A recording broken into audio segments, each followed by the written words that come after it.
In studying the play A Raisin in the Sun, we learned a lot about redlining, segregation, assimilation, and white flight. White flight is when communities of color begin to move to white areas of the city. After that, white people fled to the suburbs to move away from the African Americans. This started when African Americans were granted the freedom to purchase homes after the Housing Act of 1968. This caused white flight to begin. For much of the United States history, bigotry and racism were a huge part of our culture. When redlining finally ended in 1968 after the Fair Housing Act, many black people could finally move into white neighborhoods. They wanted to move to white neighborhoods because the black neighborhoods were underfunded and had poor performing schools and very bad transportation. Even though many black people were very excited to move to better neighborhoods, white people did not share this sentiment and they started to move out of the cities to the suburbs. White flight has made a long-lasting effect on housing.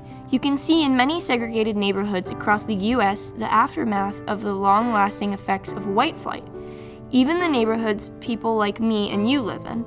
White flight didn't just maintain an old race border, it preserved it so people in the 21st century could experience segregation similar to the 1960s.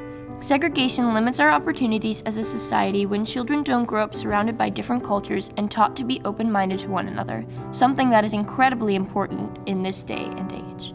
The phrase post-racial is a word to describe a place or time with no racial prejudice, referring to racism as a thing of the past. However, it is not a thing of the past. People call our society post-racial, but there are many racial issues that have not yet to be solved.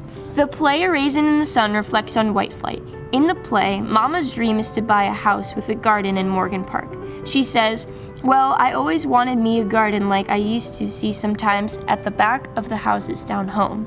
Later in the play, they do move to Clybourne Park, an all-white neighborhood. However, it worries the family because they will be one of the only families in color. In fact, the welcoming committee does not want the Youngers to move into Clybourne Park because of their race. They offered the Youngers to buy their house back for more money they paid, so that Clybourne Park could maintain a safe neighborhood. The Clybourne Park Welcoming Committee said our Negro families are happier when they live in their own communities. This shows how Mr. Lender does not want them and he thinks it will be better for them. One way to reverse the effects of white flight is to have multi-income buildings so that all races and people of different income levels can live together in one building or neighborhood. Hopefully in the future, housing segregation will stop and we will find solutions to prevent it from happening later on.